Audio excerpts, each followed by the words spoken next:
Yes, Grasshoppers, we are back. It's that time of the week again with his stud man, Mr. Mark Puttenvink is back on with us. How you doing there, bud? I'm doing fine. How are you? Good. So just in case everybody does not know, Mark is trainer de jour. He's trained Navy SEALs, hockey players, football players that worked for the New York Rangers in the past. Has a company now called Patriot Training Systems that you can get a hold of him at. And he can train anybody. Like I keep saying, it's not just for the elite athletes or military personnel, for mothers at home or whatever it is. He can help train. Very knowledgeable. How was your weekend? It was great. I was really busy. I did a 2-day seminar, C4C, which is an acronym, I guess, for close quarter combat. And it was all federal and local and state law enforcement of varying degrees. We had Homeland Security, LEO. We had some corrections people. We had Department of Homeland Security. And what it was a 2-day seminar of basic defensive tactics, how to defend against a knife attack, how to defend against somebody, what we call weapon retention. So someone's trying to grab your handgun.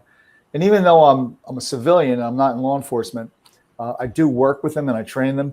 So for me, it was a really great seminar, certification, whatever you want to call it. Gives me a deeper understanding of two things: what I can pass along to anybody that trains with me who's law enforcement, but also a better understanding of exactly the difficulties they face. And I think sometimes we kind of simplify things, like if a guy's attacking you with a knife, why don't you just shoot him? Well, it's not that easy. It's not that easy. We can get into that in a little greater detail, but so yeah. Yeah, it is a tough job. I remember, it must have been about 2 or 3 years ago, I was coming back from a charity event with the Rangers. I was up in Long Island, and it was my fault. I was driving way too fast, switching lanes, I was in a hurry to get home. I was tired, and a police officer pulled me over, and he deserved it, and I deserved it too. And he came up to me and asked me what I was doing. I was really respectful to him. I just said, "Sir, you know what? I was just in a hurry to get home." I didn't want to try to make excuses or anything. It was amazing how he reacted. It was like he was so surprised that I was polite and respectful to him. Right.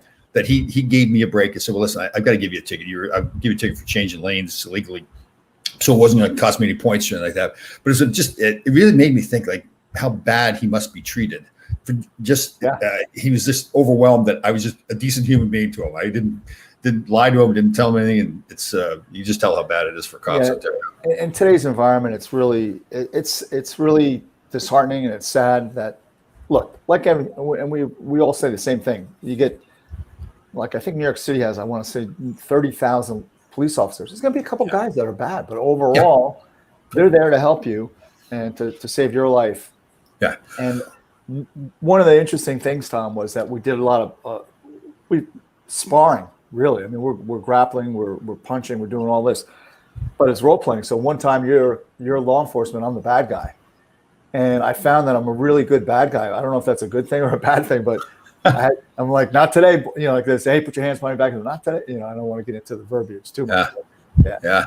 In events we do too, I've asked police a few times, is it okay if we go up to a police officer on the street and say, "Hey, thank you for your service. Thank you for your," I think you and I all do it with military personnel all the time, but and they said, yes, it would mean so much to like, and it's funny because when you first go up to the police officer, I do it, you can kind of tell like, what's this guy up to? Like, why is he coming at me like this? And then when you just thank them and put your hand out and shake their hand, they're like, oh, it means a lot to them. You can tell they're really happy that you do it. So I just recommend everybody, if you get a chance to do that, go ahead and do it. So what I also noticed, Tom, too, and it's like hockey, so we had Jay Wadsworth, who was a C4C instructor with a company called Invictus.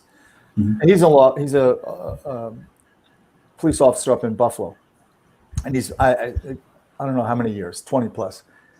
He's a black belt in Brazilian Jiu-Jitsu, but he's also qualified in all the defensive tactics in terms of, like I said, weapon retention, knife defense, and all those things. Tremendous instructor.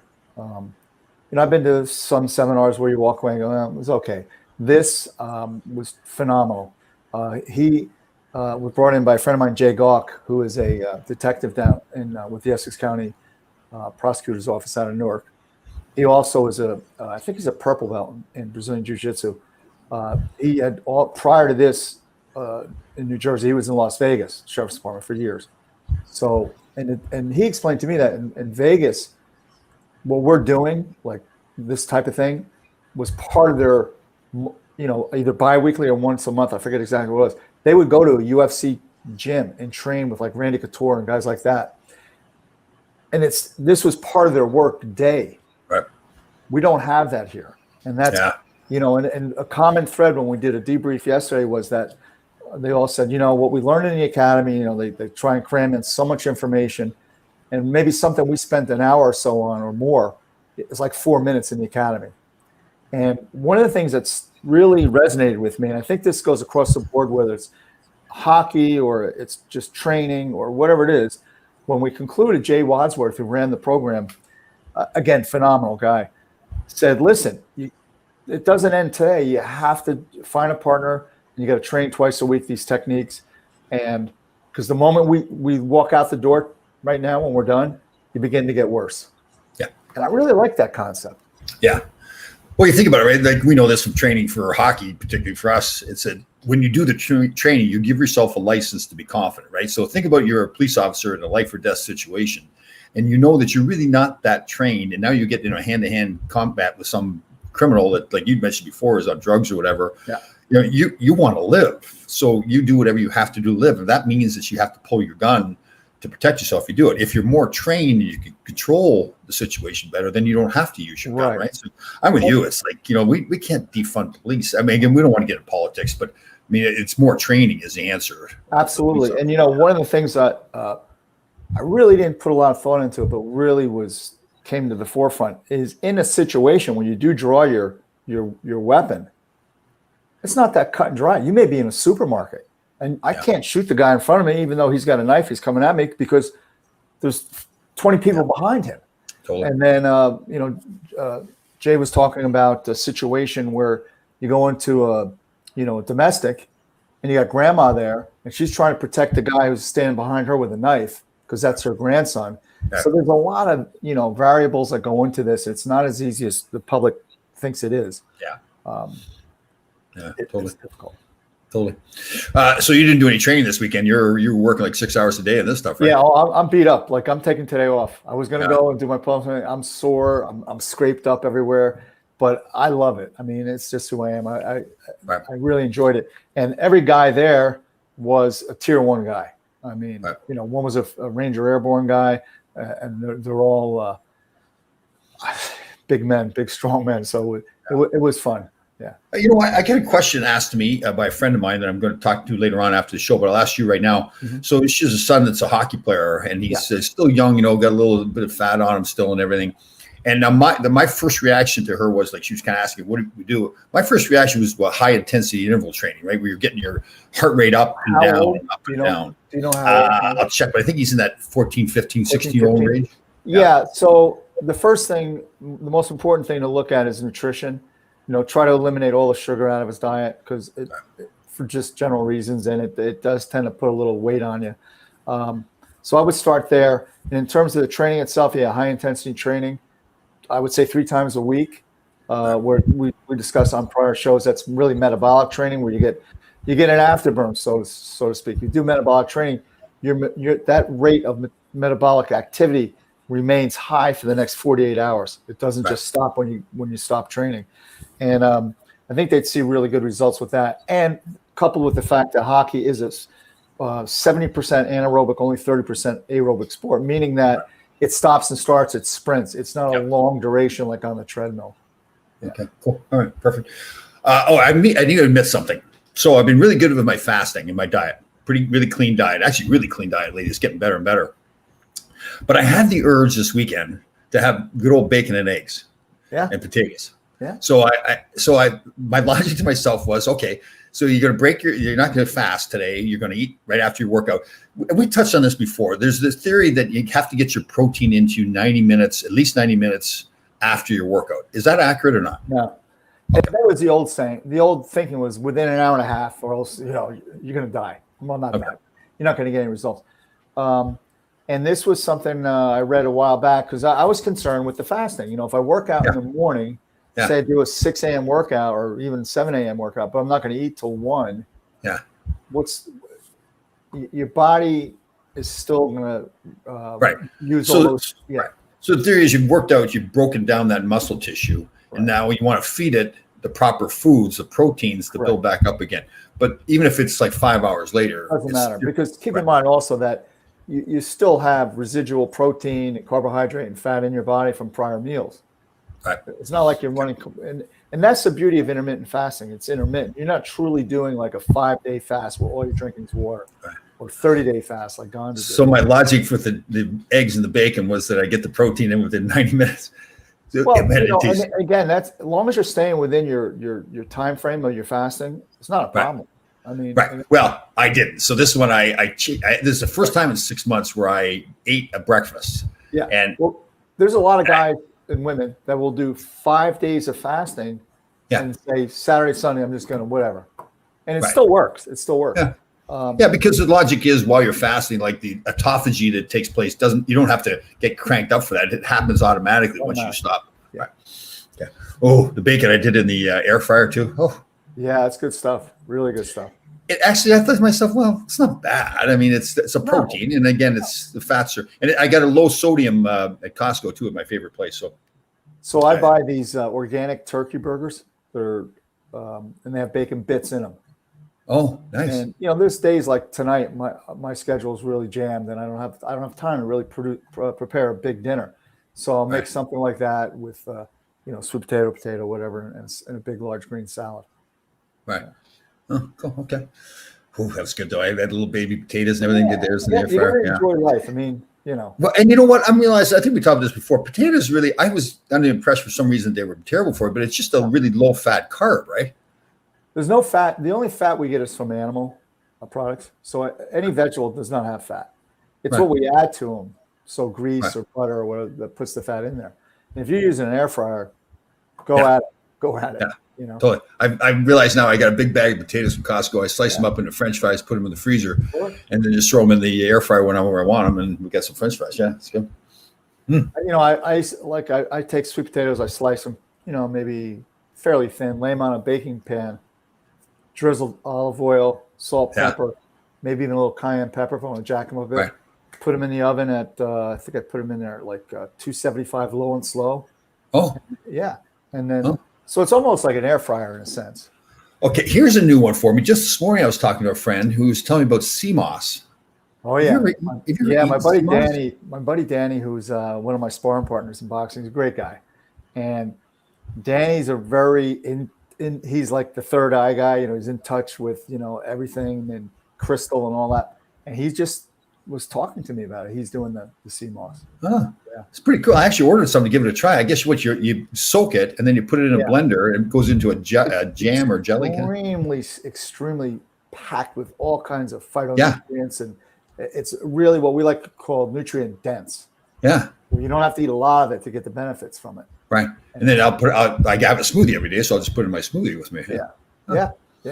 Just be careful when you're taking your morning walk. You don't want to dive into water now because you do take on the attributes of a mammal after a while.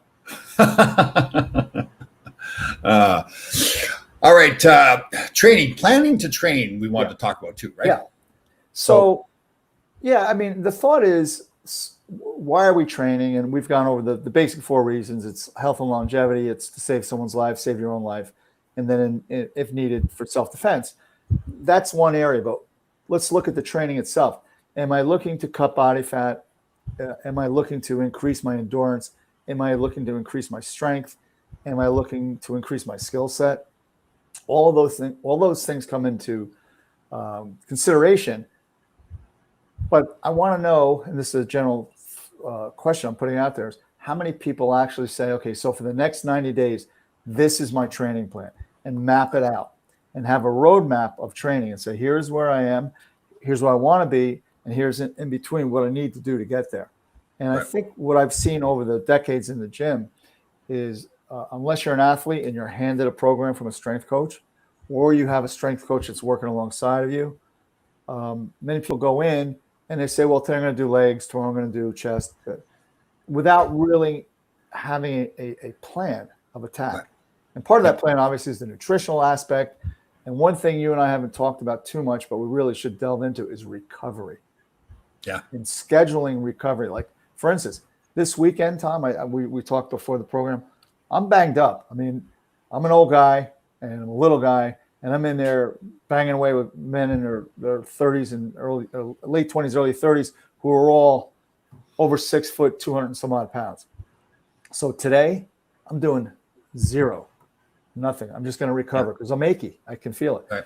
But even if you're running, if you're lifting weights, if you're doing both, if you're competing in a sport, I know that I had done some work for a brief period of time with the Metro Stars, which are now the Red Bulls, the soccer team, and their strength coach, so to speak, he scheduled on, I think you said Herbie did this too, scheduled recovery days.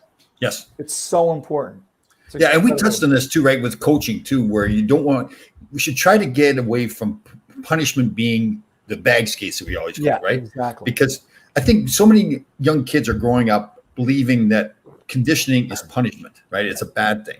And we got to switch that mentality. No, conditioning, like for me, one of the big things with the intermittent fasting, I mean, I get hungry sometimes. That's part of the fasting. But I now know all the benefits of intermittent fasting and all the good things are going on inside my body. So I think if we look at conditioning the same way, yeah, listen, nobody wants to get to the point where you're ready to, throw up or pass out from working out. But and obviously you don't need to get that far. But instead of people going to the gym going, oh, this is drudgery going to the gym, it should be, this is fun, like switch that mentality. Yeah. It should be a job. It should always be fun. And and again, we talked about children with the playing 100 games a year. I don't care what sport it is. It's kind of like, why would you do that? It's not going to guarantee that they make it to anywhere. Yeah. All you're doing is making them probably by the age of 12 say, I don't want to do this anymore. Yeah. In addition to which, it's just, there's no recovery. And then you're going to get overuse injuries. I mean, I have them. My orthopedic surgeon who knows me on a first name basis in public now. Unfortunately, I've been to him so many times, but I went for my knee and then he said, how's everything? I said, hey, my toe, I got turf toe. How do I get turf toe? I don't play football. He said, are you doing anything new now? I said, yeah, I started playing golf. This is years ago. He said, okay, Mark, when you go to the driving range, you hit 300 balls or 300,000. I said, 300,000. He said, well, that's the problem.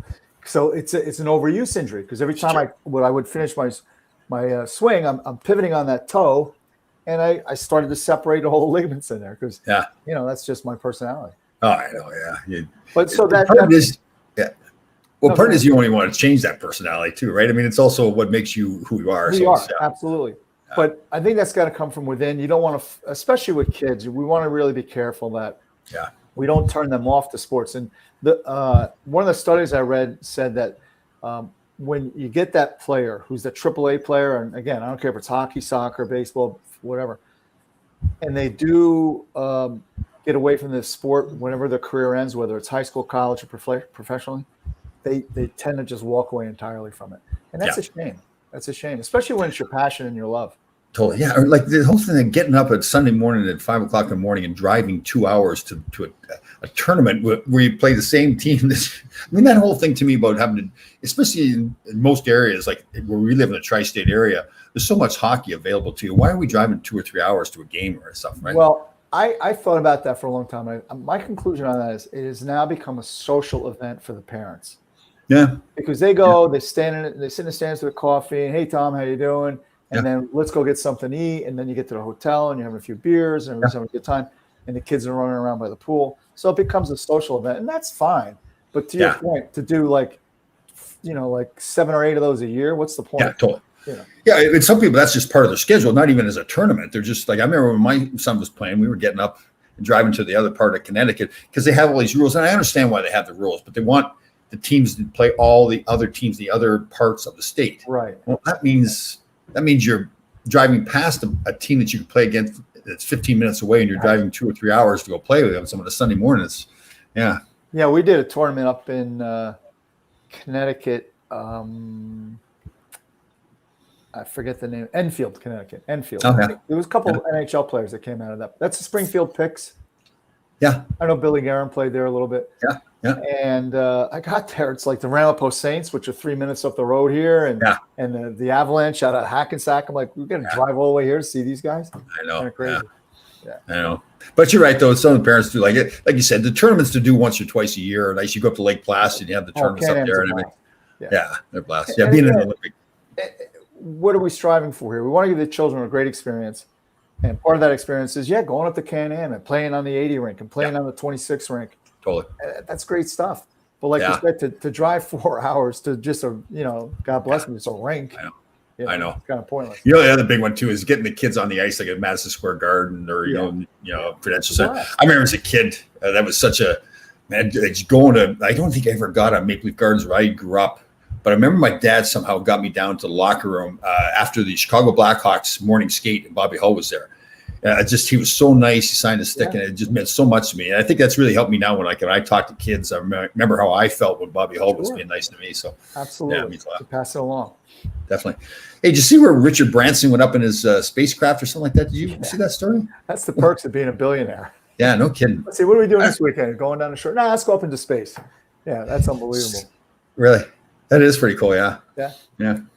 Definitely. I like terra firma, Tom. We were talking about this before. I like being my feet planted firmly on the ground. Yeah, I know. We were talking about that before the show started about our fear of heights. I think we analyze it as a control issue, right? We feel like we're out of control. A friend of mine was the city and went to the Hudson Yards there where they get that big, they call it the edge or something like that, where it's this glass platform that sticks out. Oh, jeez. No, I'm out. Oh, definitely out. I remember in the World's Fair, I forget what year it was, but my dad took me to the New York Tower, which was a glass tower. And my dad was a big man like you, and I'm probably coming up to his knee, and he looks down. My whole body's I'm having a seizure. He says, "You all right?" I said, "No, Dad." Yeah, and that was it. And I said, I'm not good up there. Don't bring me up there again. Kind of it is a control thing, right? Like we're both talking, we feel like we're going to jump, like we're out of control. Like, I don't know what weirdest thing. Because I can be in a plane in the worst turbulence ever. It just doesn't bother me. Yeah. It doesn't look real, right? When you're looking out the window, it's like, I guess that's it. 30,000 feet up, it doesn't register. Have you ever skydived? No. Why would I jump out of a plane that's perfectly operating? I know. I said the same thing. Yeah. My son did it when I think when he just got done college. They went to Australia, him and his buddies. He was really smart. He went out and did some stuff before he had to really buckle down and get to work. He was smart. He didn't tell me about skydiving until after he did it. Like he knew I did not let him do it. Same as you, like just imagining getting to the back of the plane where the door is and making the decision to jump up. My younger son did it on his 18th birthday with his mother. Oh, I mean, it's a partner jump, so they didn't go together. You're attached to an instructor, right? But still, I was like a wreck just because I went to watch. I was just total wreck. Did you? Oh yeah. I think to myself, that's the one time the chute's not going to open when I'm in there, or my loved one is doing it, right? Yeah, it does happen. I told you we went down to Virginia Beach, part of that Warrior for Life Fund. I keep forgetting that wrong. The one guy that's on this, Bob Pizzini, is a former Navy guy. He was awarded the Bronze Star. He's got a place, one of those iFly places where you simulate skydiving and everything. Yeah. And that was cool. That was really. I would do because you're only about 5 feet up off the floor, right? Well, it's funny too because you're low. The whole, I think probably goes 30 or 40 feet in the air, and the guys are really experienced will go up higher. And the instructor came in behind me one time. I didn't know he was there, and we're in the middle of doing it. And he grabbed me and took me to the top. And I'm thinking like I'm out of control. I'm gonna crash and everything. But then I realized he was there. He was in control of things. So that's cool. The special operators do a thing called a halo, high altitude, low opening. Oh, so they'll jump at 30,000 feet, which is pretty much what a commercial aircraft will. And they don't deploy their chute till they're, I don't know, I'm not sure, but it's pretty close to the earth, whatever it is. Because they want to come in below the radar hot and heavy and stuff like that. So I read a biography on this guy, William D. Waugh. He was a Green Beret, then became a SOG, which is Studies Observation Group in Vietnam, which was an acronym kind of to hide what they really were up to because they were working with the CIA and stuff like that. But he ended up having, I think, three decade long career after the military as a CIA contractor overseas. And it's a great story because he's just an amazing person. But the reason I'm bringing this up, he did his last halo on his 89th birthday.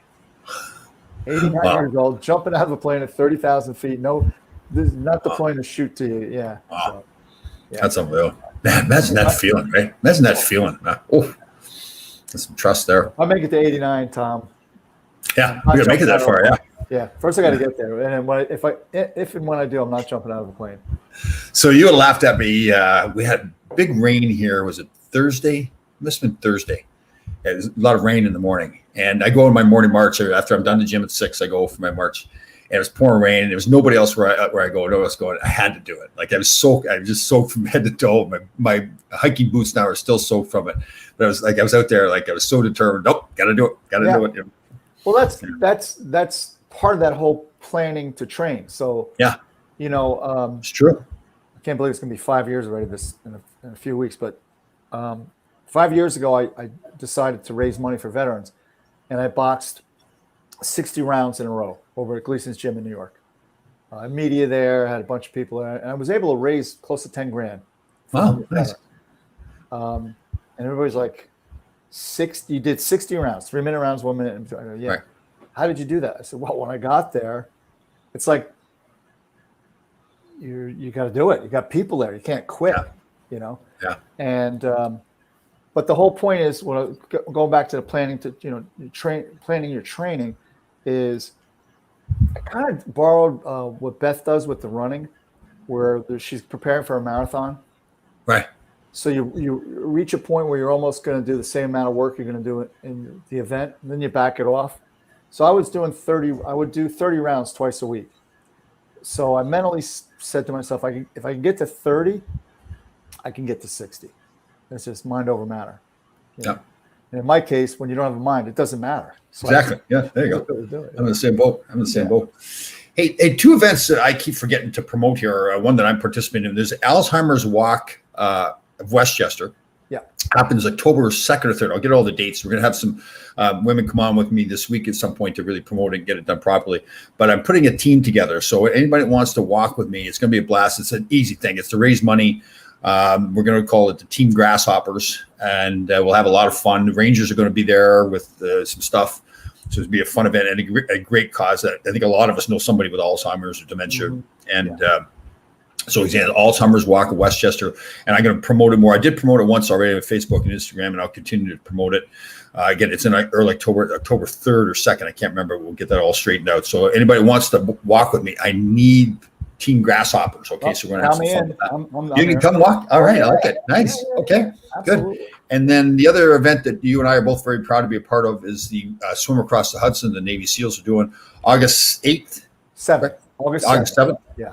Okay, we want to keep promoting that a lot. It's getting closer and closer to that date, and that is an incredible event to go to. I know I keep saying that, but man, it's one of the most patriotic things I've ever seen in my life. When they started off on where were we again? It begins at the Fallen Towers Memorial. Yes. At Liberty State Park. Liberty State Park. There's actually structure there from the towers. And is that from the tower? I didn't know that was. Oh, if you remember, there's that. So the walls were constructed because they have the names of everybody. Right. But there was a piece of, I don't know if you recall. Yes. It looked like a piece of bent metal. Yeah, that was from the tower. That's right. I do remember that. Yeah. So they're going to get into water at 3:30 this year because I think I mentioned a week or 2 weeks ago we did a dial-in swim to check the current, and it's either 5 a.m. or 3:30. So for obvious reasons, they're going to get wet at 3:30. And I do know that we will have a ship, I should say, escorting the swim. So if anybody wants to go, get on that ship. That's like a sightseeing ship boat, and they can follow the swim. And again, it's a great cause. You can donate. If you can donate right now, if you want the GI Go Fund.